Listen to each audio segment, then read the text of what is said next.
Hello बच्चों, good morning. कैसे हैं आप लोग? ठीक है, तो आज क्लास 12 फिजिक्स का हम सेकेंड यूनिट स्टार्ट करने जा रहे हैं, जो कि बहुत इम्पोर्टेंट है। फर्स्ट यूनिट हमारी कंप्लीट हो चुकी है। फर्स्ट यूनिट में दो पार्ट हमने पढ़े थे। पहला हमने पढ़ा था इलेक्ट्रोस्टैटिक्स, जिसमें हमने चार्ज पढ़ा था, कूलॉम्स लॉ और गॉस थ्योरम पढ़ा था। Electric field intensity find out किए थे। सेकेंड चैप्टर में हमने इलेक्ट्रिक पोटेंशियल और कैपेसिटेंस के बारे में डिस्कस किया है। और अब सेकेंड यूनिट हमारी स्टार्ट होने जा रही है, which is a current electricity. Current electricity. तो अब जो हमारा चैप्टर स्टार्ट होना है, unit second current electricity start कर रहे हैं। First chapter electrostatic was completed. Now today I will start the current electricity. Now why it is called current electricity and what is current. तो current electricity और electrostatic जो previous chapter मैंने complete किया है, उसमें और इसमें क्या डिफरेंस होगा, बेसिक दोनों में क्या डिफरेंस है, ये हम समझने का प्रयास करते हैं। तो current electricity that means when charge in motion. ये तब करंट इलेक्ट्रिसिटी की बात हम तब करेंगे जब चार्ज मोशन में रहेगा। प्रीवियस चैप्टर जो हमने डिस्कस किया था, उसमें चार्ज टोटली किसमें था? At rest. Charge at rest. तो अब हम जो डिस्कस करने जा रहे हैं, उसमें चार्ज मोशन में होगा। मीन्स किसी कंडक्टर में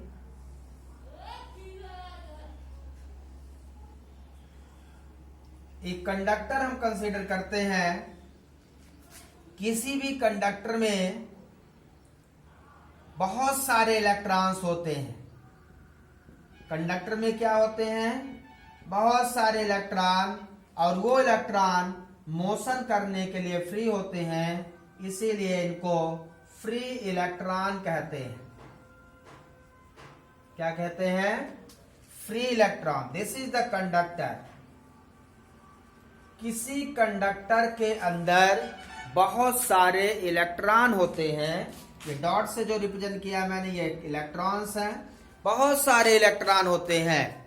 जैसे स्पेस में गैस होती हैं, उसी तरह किसी कंडक्टर में इलेक्ट्रॉन्स होते हैं। तो number of electrons are very large and the electrons are freely moves. Electrons जो है वो मूव करने के लिए स्वतंत्र होते हैं। तो ये इलेक्ट्रॉन्स कहीं भी रेंडमली मूव कर सकते हैं, इसीलिए इलेक्ट्रॉन्स में charge.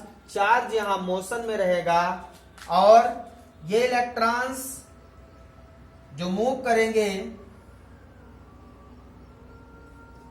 The charge carrier. The charge carrier, charge carrier का मतलब ब्रैकेट में लिख देता हूं, इलेक्ट्रॉन्स आर मूव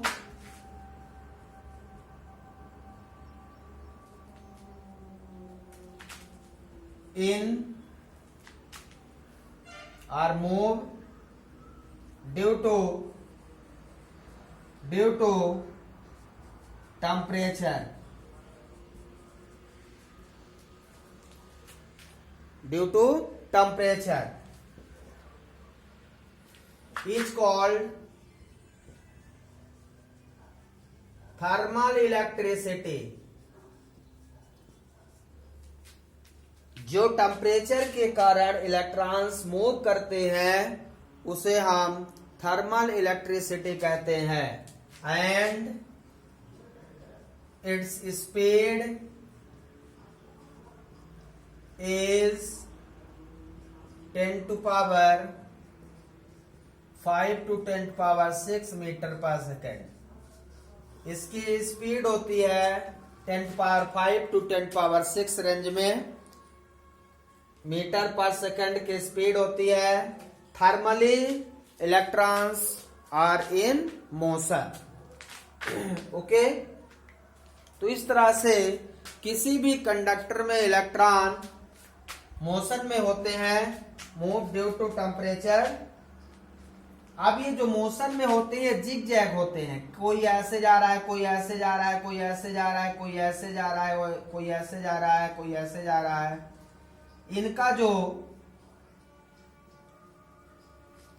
इलेक्ट्रॉन्स का जो मोशन है वो कैसा है? Zig zag.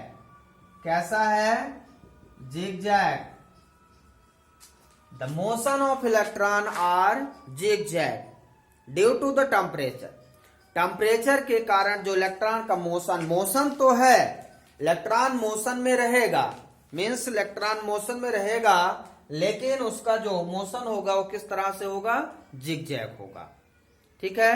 अब इस जिग जैग को लीनियर करने के लिए हम लोगों को क्या करना पड़ता है? इलेक्ट्रिक फील्ड अप्लाई करना पड़ता है। जब हम इलेक्ट्रिक फील्ड अप्लाई करते हैं तब उसको हम क्या कहते हैं? इलेक्ट्रिक फील्ड अप्लाई करने के बाद वो आएगा हमारा ड्रिफ्ट वेलोसिटी। आगे डिस्कस करेंगे, लेकिन सबसे पहले तो जब भी इलेक्ट्रॉन्स मोशन में होते हैं तो वो करंट रिलीज करते हैं। तो current, what is current? Current electricity में सबसे पहले हम डिस्कस करेंगे व्हाट इज करंट। तो the rate of flow of electron, bracket में हम चार्ज भी लिखते हैं या चार्ज लिख दें, ब्रैकेट में हम इलेक्ट्रॉन लिख दें। The rate of flow of electron is called current. So it is denoted by I equal to Q by T. Q equal to IT. I equal to Q by T। किसी conductor से जितने number of electron पास होते हैं time के respect में, उसे हम क्या कहते हैं? उसे करंट कहते हैं। The rate of flow of charge through the conductor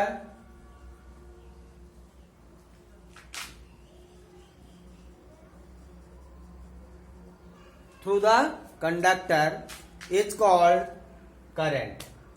Q equal to IT। अब यहां पे यदि चार्ज बहुत कम हो, बहुत कम टाइम में बहुत कम चार्ज हो, तो इसको हम I equal to delta q by delta t कहते हैं। और यदि ये limit delta t tends to 0 हो तो delta q by delta t को हम लोग लिखते हैं d q by d t. D q by d t. तो करंट का अनदर फार्मूला हमें मिलेगा d q by d t. ये तब के लिए है जब डिफरेंशियल करंट हो, differential amount of charge passing unit area at a unit time interval. तो I इक्वल टू कितना हो जाएगा? D q by d t. तो क्यू बाई टी और d q by d t, large number of charge pass हो तो ये हो जाता है, ठीक है, क्यू बाई टी। और यदि कम समय में कम चार्ज पास हो तो उसे हम D q by d T लिखते हैं। क्लियर है यहां तक? This is the current. And अब इसकी करंट की कुछ प्रॉपर्टी होती है।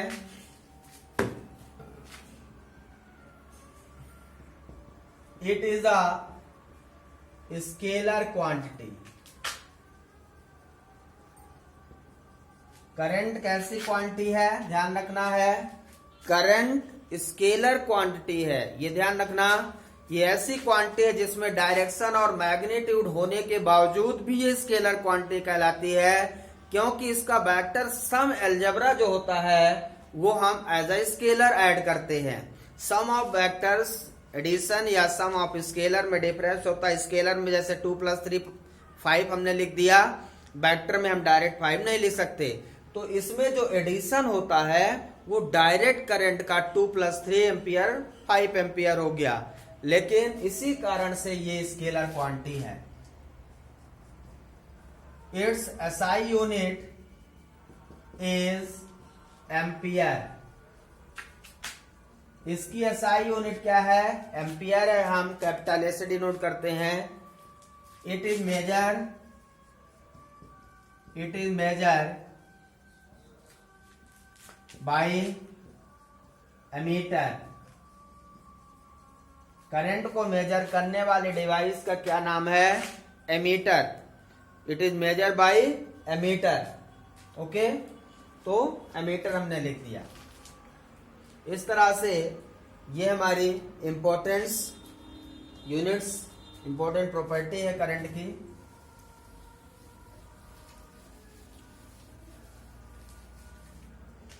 इसके बाद डिस्कस करते हैं करंट डेंसिटी। करंट डेंसिटी जिसको हम J से डिनोट करेंगे।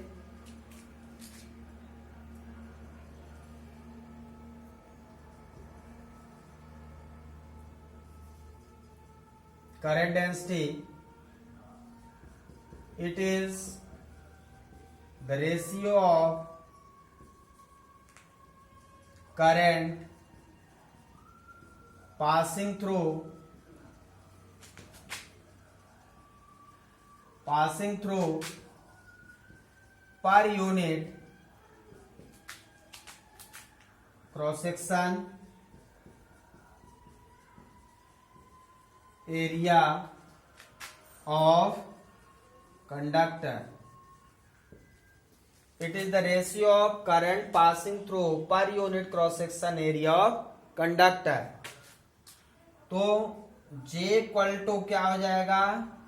I/A। किसी कंडक्टर के एक पर्टिकुलर एरिया से जितनी करंट पास होती है उसे हम क्या कहते हैं? Current density. इसकी यूनिट क्या हो जाएगी? Ampere per meter square. Its SI unit क्या हो जाएगी? Ampere per meter square. और current density is a vector quantity. ध्यान रखना है, करंट हमारा स्केलर क्वांटिटी है जबकि करंट डेंसिटी वेक्टर क्वांटिटी है। ये ध्यान रखना है, current is a scalar quantity but current density is a vector quantity. Okay,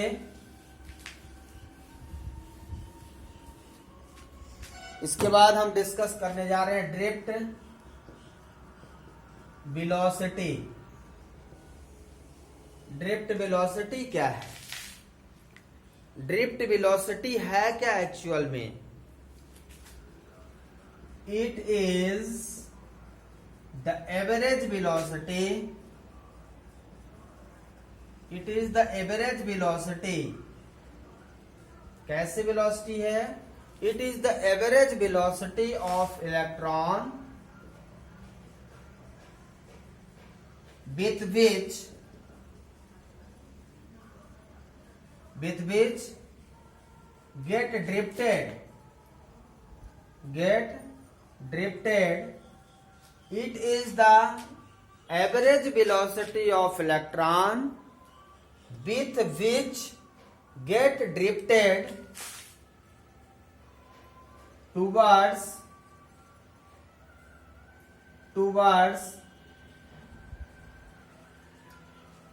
positive end of conductor. Positive end of conductor. Influence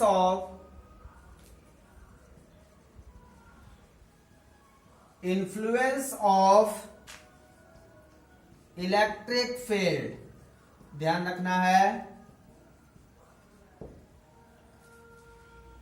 average velocity of electron, it is the average velocity of electron with which get drifted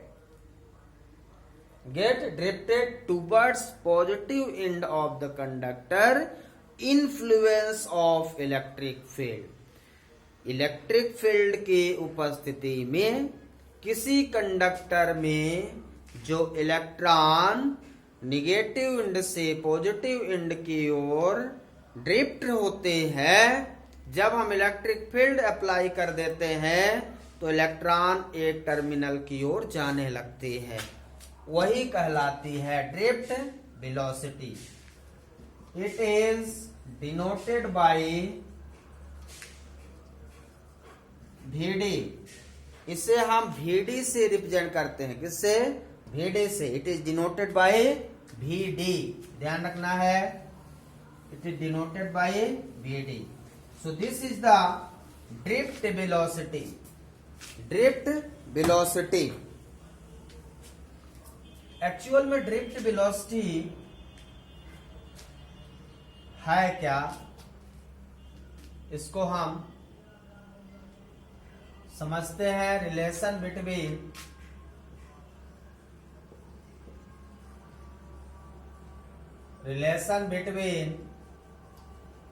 drift velocity and current. Relation between drift velocity and current, इसमें relation के तौर पे हम समझते हैं इसको। तो सबसे पहले इसको समझ लेते हैं कि ड्रिफ्ट वेलोसिटी क्यों कहते हैं।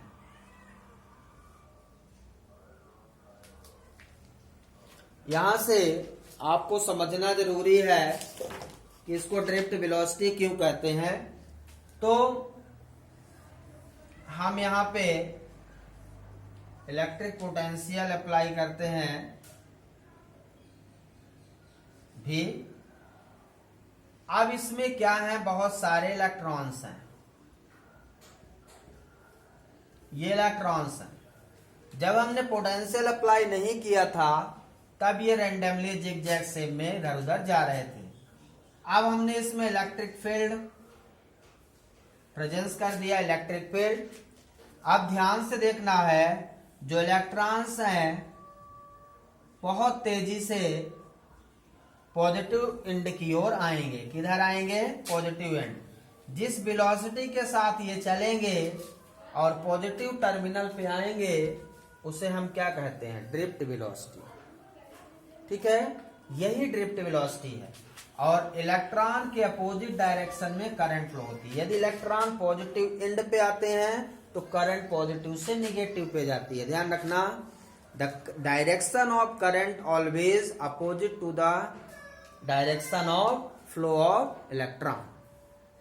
करंट की डायरेक्शन हमेशा इलेक्ट्रॉन के फ्लो होने की डायरेक्शन के अपोजिट होती है, ध्यान रखना। तो यदि इलेक्ट्रॉन पॉजिटिव एंड पे आ रहा है तो करंट पॉजिटिव एंड से कंडक्टर के थ्रू पास होगी।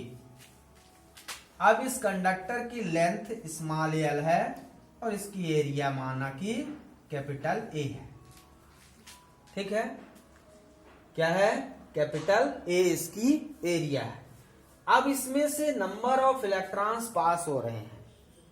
क्या हो रहे हैं? Number of electron. अब देखिए, यदि हम इलेक्ट्रिक फील्ड यहां प्रेजेंस ना करते तो इलेक्ट्रॉन ये जिगजैग शेप में घूमते रहते। तो इन्फ्लुएंस ऑफ इलेक्ट्रिक फील्ड मैंने लिखा यहां पे। तो इलेक्ट्रिक फील्ड का प्रेजेंस होना जरूरी है। ठीक है, अब the number of electron passing through the conductor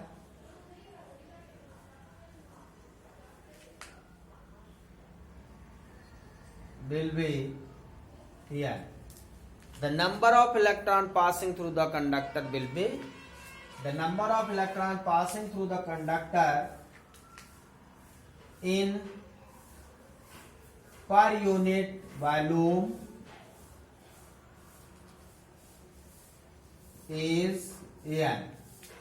तो number of electron per unit volume equal to n. n number of electron है. n क्या है?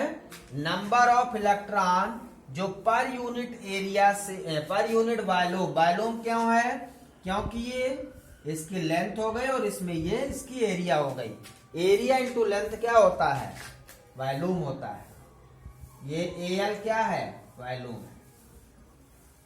तो per unit volume number of electron passing through per unit volume is equal to n. ये n है number of electron passing through per unit volume. अब यहां से हम कैपिटल N की वैल्यू निकाल सकते हैं. n into AN. ठीक है, n इंटू AN. अब हमने क्या पढ़ा है? फार्मूला आपको याद है? करंट फाइंड करना है तो I इक्वल टू क्या पढ़ा है? Q by t. I equal to Q by t और Q इक्वल टू हमने पढ़ा है NE. तो यहां पे कैपिटल N लिखेंगे, NE कैपिटल N, क्योंकि कैपिटल N क्या है? Number of electron. तो Q इक्वल टू NE में जो फर्स्ट चैप्टर में मैंने डिस्कस किया था quantization, Q equal to NE में n नंबर ऑफ इलेक्ट्रॉन और यहां स्मॉल n क्या है? Number of electron per unit volume. Capital N क्या है? नंबर ऑफ इलेक्ट्रॉन है. ठीक है, तो हमें कैपिटल N की वैल्यू वहां से पुट करना है. तो n कितना है? NaL into E. This is the Q charge. इतना चार्ज इसमें है. अब T क्या होता है? टाइम. स्पीड इक्वल टू क्या होता है? Speed equal to distance upon time. Speed का फार्मूला आपने पढ़ा होगा. Speed equal to distance upon time.